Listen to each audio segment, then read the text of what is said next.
What if the smallest acts of kindness in how we show up for others in their grief could actually also change the world? Now, that might sound like a grand statement, and I'm not saying that it's on an individual level. I'm talking about the collective. And I really, truly do believe it. Because if I look out into the world, what I'm seeing is a lack of kindness, a lack of compassion, a lack of basic human connection.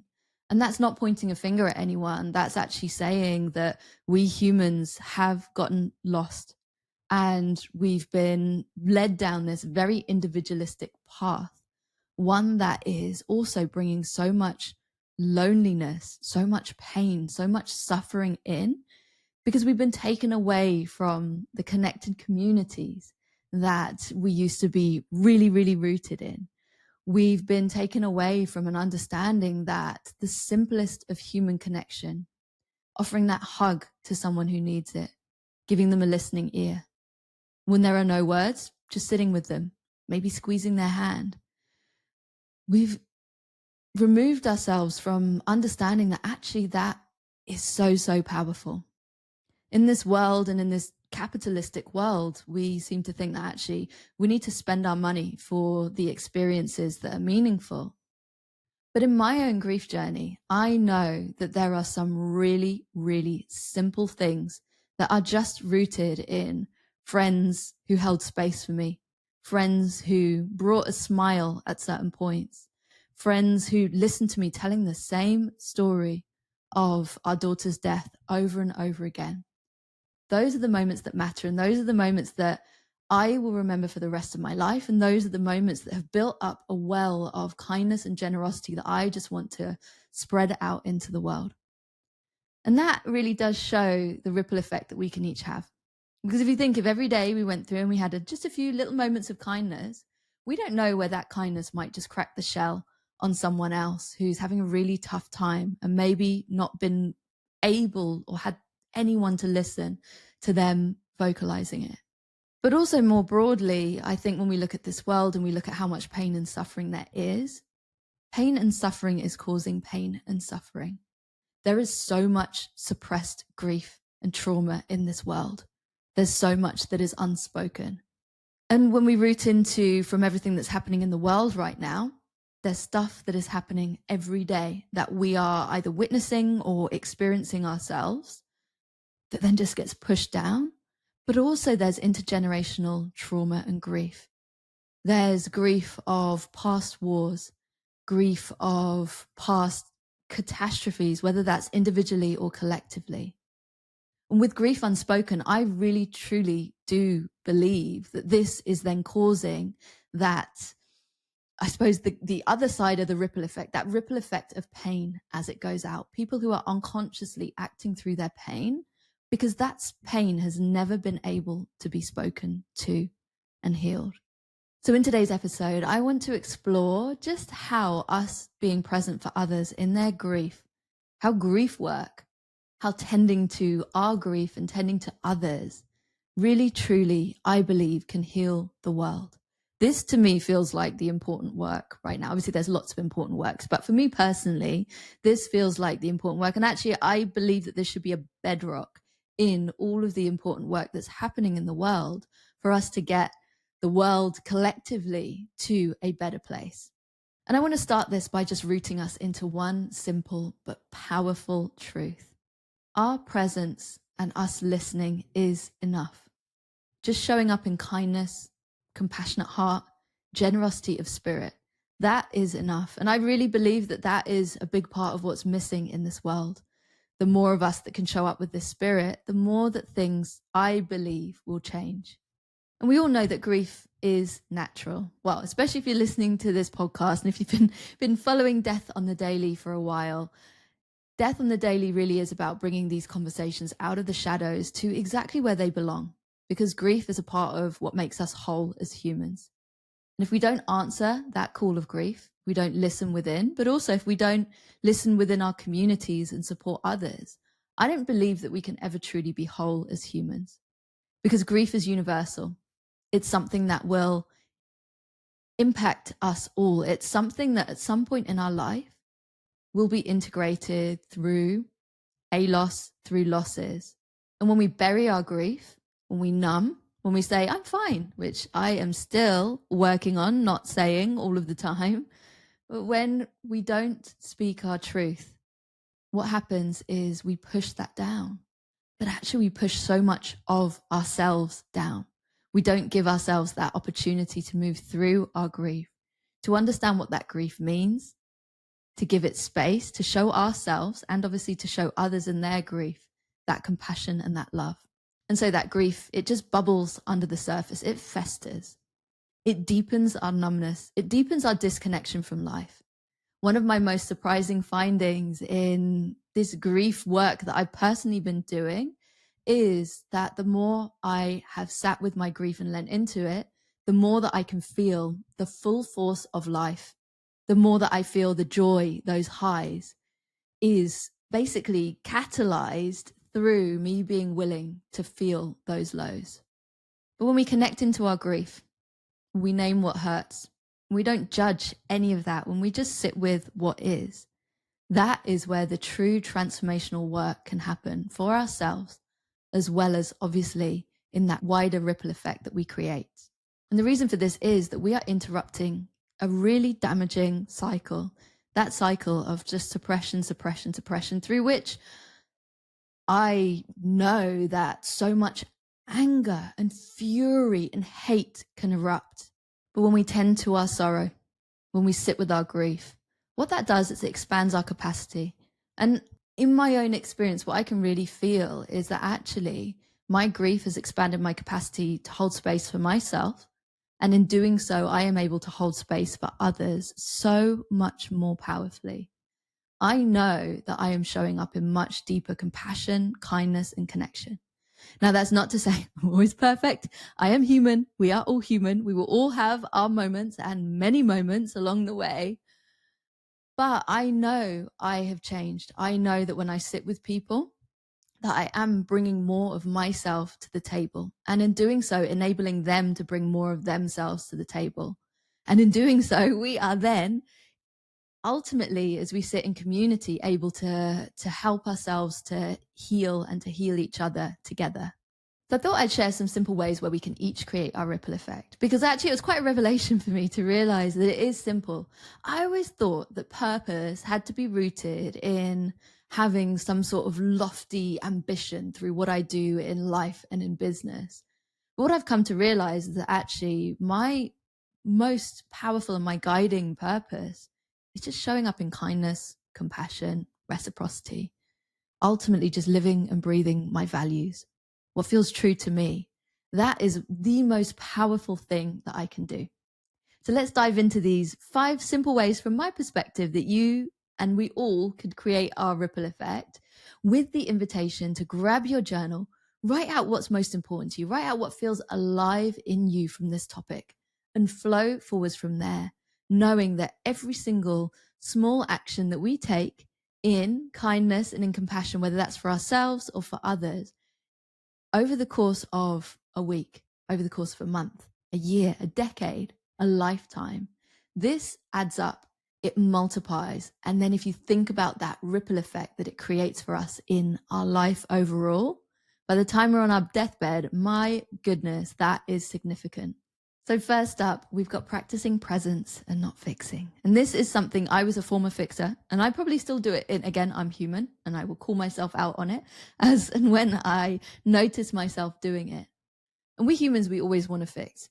But in grief, we cannot fix. But actually, the greatest gift that we can give is really, really simple. It's our presence. It's simply saying, I'm here with you, I'm listening. Take all of the time and all of the space that you need. That for me has been such a gift. And similarly, when I sit in circle or I sit with individual friends and people who I speak to through this podcast, and just that invitation, it always makes me sit and think, wow, when I realize how much is unspoken, how much is pouring out into these spaces, and oftentimes actually with an acknowledgement of, I haven't been able to vocalize this.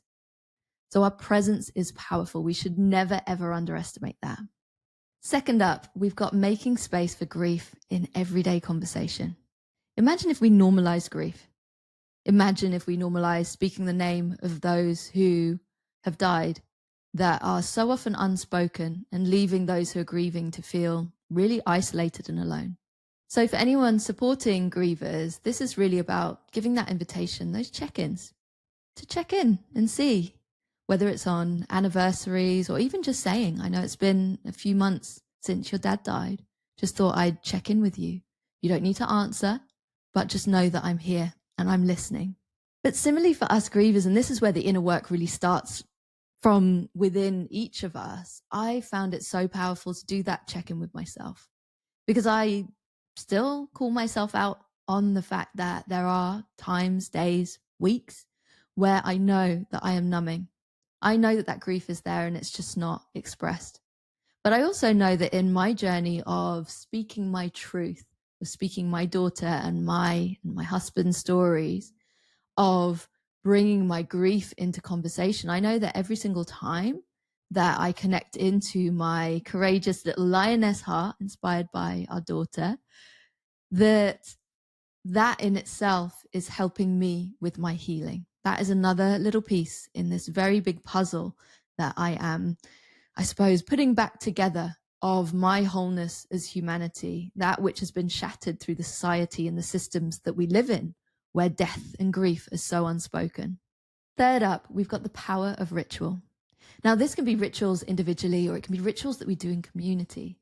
Actually tending to our grief in community are so powerful. It's something actually that through Death on the Daily, I'm thinking hard about how can I create community? How can I bring people together, whether it's virtually or in person? And actually, if you want to come join me for any of these, please do drop me a message through Instagram, and it's at death_on_the daily, because I'm going to start properly co-creating these spaces, because I know that actually that ritual is so powerful and so important. It helps us to bring meaning. It helps us to honor our grief. It helps us to unlock insights, unlock words or visuals, perhaps when we haven't been able to express and speak to our grief. And again, when we think about how much is unspoken and how much pain is unspoken in our world, the more rituals that we can have that really honors death, that honors our grief. Again, I believe that these can be really, really powerful catalyzers of just us showing up a little bit more centered, a little bit more perhaps grounded. There's many things that these different rituals can bring. Fourth up, we've got don't be afraid to go deep. And obviously, if you're supporting someone in their grief, this is very much needing to be guided by that person. How deep are they willing to go? But I know that from my own experiences of navigating my grief, that particularly when we're chatting to others, there can be a barrier. There can be a certain point where things get too uncomfortable for them and the conversation just clams up and shuts down. But also within myself, I know that there are those barriers that I need to push through. And again, with that gentleness, that grace, that compassion, as we navigate through these things, for me, it's just about that there's always that analogy of the onion. It's peeling back the layers. How can we go gently, compassionately, as deep as is required for us to be able to express and speak to our grief? And within this as well, I would also say, seek out any professional support that can help you in this. I have, since our daughter's death, been in therapy pretty consistently. I take a few months off at a time just to allow that integration. But that really gives me that space where I know I am safely held with brilliant therapists, including shout out to Teresa, who I am currently working with. It's really powerful. And I would say as well that some of my therapy has been through the NHS if you're UK based. Obviously there is a waiting list, but I'd always say put your name on it. If you need support in your grief, explore it. And if there are waiting lists, put your name on it, because at least then you're moving through that system. And at some point you will be hopefully able to receive that support. But also there are other avenues. So at the moment, I am in training as a grief coach, and I am very soon to launch my practice there, adding onto the life and leadership coaching that I already do. So there are many professional avenues of support where you can be safely held in your grief. But also for us, just in conversation, I'd say permission to go wherever you want to go. You are your very best guide in this. But also from our ripple effect, I know through the depths of my shares that actually the depths of my shares and how deep I'm willing to go in sharing my story has created part of my ripple effect and my daughter's ripple effect too, in seeing the people who then come into my world and say, hey, this is my experience. I haven't spoken about this, or haven't spoken about this aspect of it. And finally, a really important one for me. This is being kind to yourself and making sure that you resource yourself. Because if we think about that, we can't, whatever it is on an empty cup. I forget what I'm always rubbish with these commonly used sayings. But this really is about connecting within. Because obviously when we speak to our grief and we speak with others about our grief, or their grief rather, it can bring up a lot. And so a big part of this is just listening to ourselves, listening to our body. What's our nervous system saying? Do we need to go and take a few breaths? Do we need to root into something that just helps us to feel more grounded? Whether that's meditation, breath work, yoga, shaking it off, whether it's going for a run, whatever it is that is just going to help you to root back into your body and give yourself in that moment whatever you need.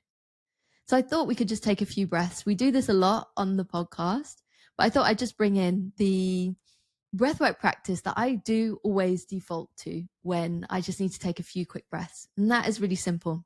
If you're able to do so, and if it feels comfortable for you, you could place a hand to your chest. Otherwise, just simply sitting, standing, or lying down exactly as you are is just perfect.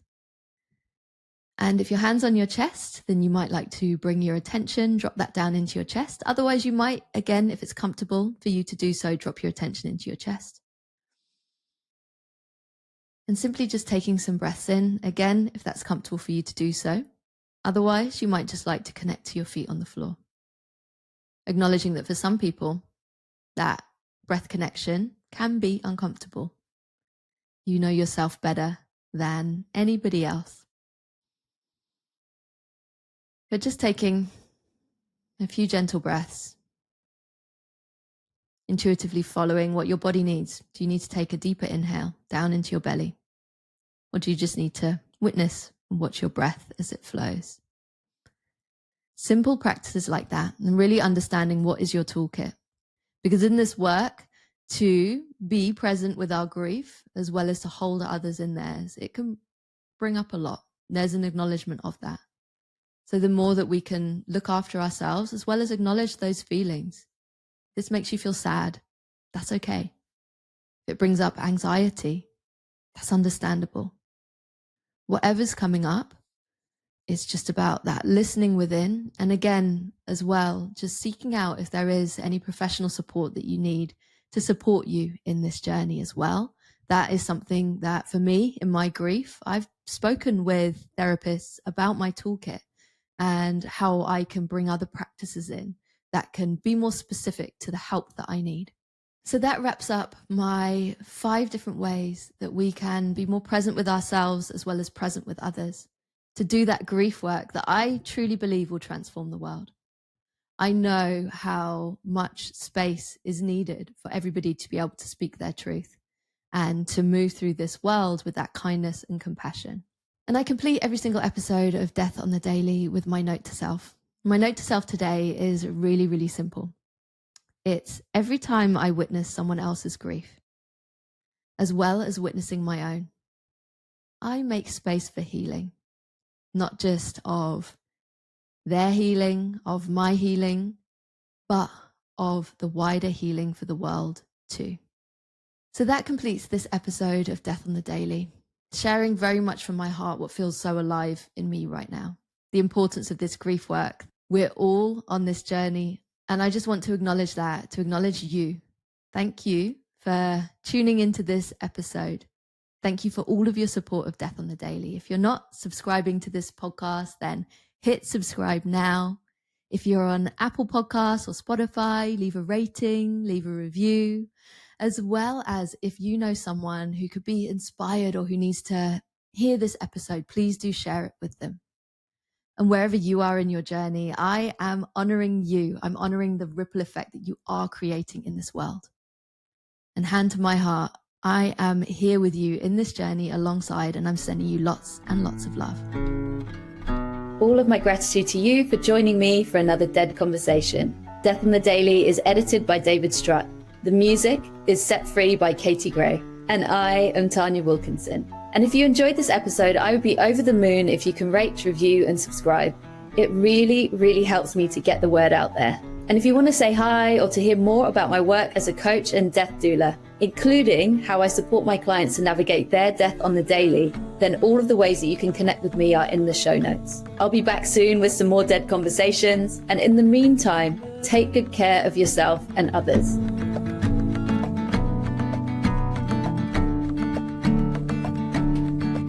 There's a cold fire, there's a crossfire, and there's something inside,